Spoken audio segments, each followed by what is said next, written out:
voici une chanson qui a certainement adouci et anobli nos mœurs. Et c'est le mieux que nous puissions vous proposer aujourd'hui.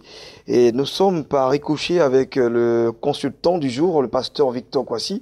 Bonjour et bienvenue. Bonjour Blessing. Être témoin de Christ, oui, c'est justement la thématique que vous avez voulu traiter aujourd'hui. Oui, absolument. C'est juste un appel que je veux lancer à tous nos frères du Seigneur, pour leur dire que l'objectif du Seigneur à nous sauvant, c'est que nous soyons ses témoins. Et malheureusement, aujourd'hui, certaines appellations nous font croire qu'il y a ceux qui doivent prêcher la parole de Dieu et ceux qui ne le doivent pas. Pourtant, le Seigneur fait de nous tous des témoins. Souvent, je dis aux gens, quand le Seigneur a donné ordre aux disciples, il dit « Allez faire de toutes les nations des disciples ». Mais des disciples en témoignant de ce que vous avez vu. Et Actes chapitre 1, verset 8 nous parle aussi du témoignage. Il dit, vous recevez le Saint-Esprit, une puissance supérieure, le Saint-Esprit, vous serez mes témoins ici et là, ici et là.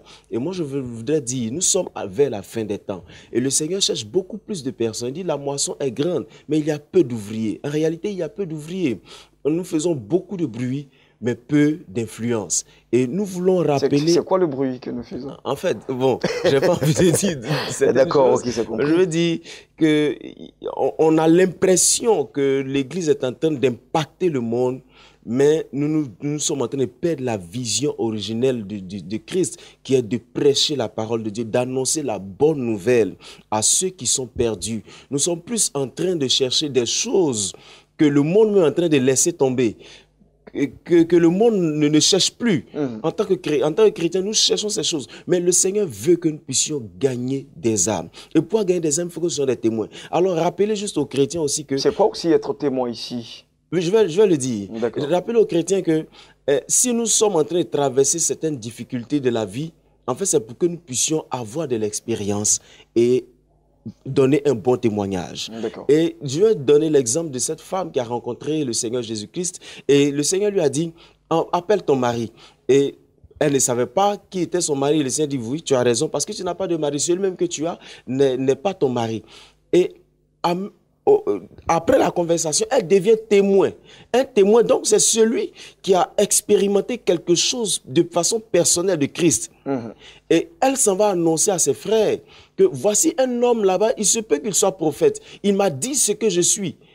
Et les gens, ayant demandé au Seigneur de rester avec eux, pendant un moment, sont revenus vers la femme pour lui dire, ce n'est plus à cause de ce que tu nous as dit que nous croyons, mais nous-mêmes, nous l'avons entendu, nous l'avons vu.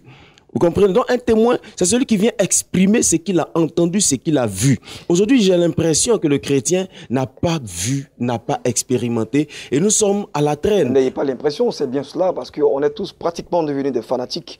Et parce que voilà, je ne sais pas de quoi est-ce qu'on a peur, mais on n'a pas vu Christ, mais on veut faire croire qu'on a vu Christ. Ah, absolument. C'est là le problème en fait. Et malheureusement même aujourd'hui, nous identifions notre vie, notre relation chrétienne au nom d'église que nous fréquentons. Je suis ceci, je suis cela, je suis cela. Il faut qu'on rectifie notre mentalité. Le Seigneur ne s'identifie pas au nom d'une dénomination. Il s'identifie à un cœur qui a envie de le recevoir et qui a envie de rendre témoignage de lui à cause de l'expérience qu'il a eue de lui Jésus-Christ. Et vous savez, aujourd'hui, nous, comme je l'ai dit au début, nous pensons que l'église est en train de faire des grandes choses. Mais en fait, l'église est en train de se nourrir elle-même de façon égocentrique, sans penser au monde. Nous faisons des séminaires, nous faisons des conférences, mais en réalité, nous ne gagnons pas d'âme parce que nous sommes en train de courir vers des principes qui ne correspondent plus à la vision que le Seigneur nous a donné de gagner des âmes. Alors, pour terminer, je vais dire aux frères, tu peux être témoin de Christ.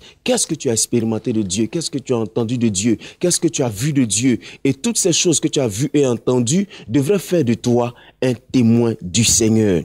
Et cessons de chercher les choses éphémères. Ce sont des choses dérisoires que nous cherchons. Nous cherchons des grandes voitures, des ceci. Je ne dis pas que ce sont des mauvaises choses. Le remplissage même d'église par les fidèles de l'église d'à côté. Absolument. Et cessons de faire des des clients dans nos lieux de prière, mais formons des disciples qui peuvent expérimenter Christ eux-mêmes et qui peuvent témoigner de Christ afin de gagner le monde. Parce que quand nous ne le faisons pas, d'autres personnes viennent témoigner de ce qu'ils ont eu, de d'autres dieux. Et certaines personnes les suivent. Moi, j'ai rencontré des gens qui disent, moi, j'avais soif de Dieu, mais j'ai rencontré tel type de secte et ils m'ont convaincu. Et nous ne faisons même pas l'effort de sortir pour aller vers les gens, mais nous jugeons que nous n'avons pas encore tout reçu de Dieu. Alors, il nous faut avoir le maximum avant de sortir. Pourtant, en réalité, pour être un témoin, on n'a pas besoin d'un maximum, on a besoin d'une expérience personnelle de Dieu.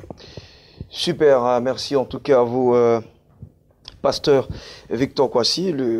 La thématique a été tellement bien abordée, avec le tour et contour, tout a été bien vu. Alors, qu'est-ce qu'on va retenir au sorti de notre échange? Qu'est-ce que le téléspectateur doit retenir exactement? Il doit retenir que un jour dans Jean 4, verset 35, le Seigneur a dit, levez les yeux et voyez la moisson, les champs qui blanchissent, les champs qui sont en train de mûrir. Nous sommes vers la fin des temps. Nous avons trop eu les yeux fixés sur nous-mêmes. Levons les yeux, voyons la moisson qui mûrit. Et le Seigneur dit, il y a toujours une récompense pour celui qui moissonne ou celui qui sème. Alors, si nous voulons obtenir tout ce que nous cherchons sans faire d'effort, il faut qu'on fasse l'effort d'obéir aux principes de Dieu. Tout simplement. Merci. En tout cas, c'est un sujet assez intéressant. J'espère que nous avons tiré le maximum de bénéfices qu'il soit. Et c'est aussi une façon pour nous de faire un mea culpa en tant que des chrétiens. Et surtout aussi, pourquoi pas, à nos chers papas qui nous guident.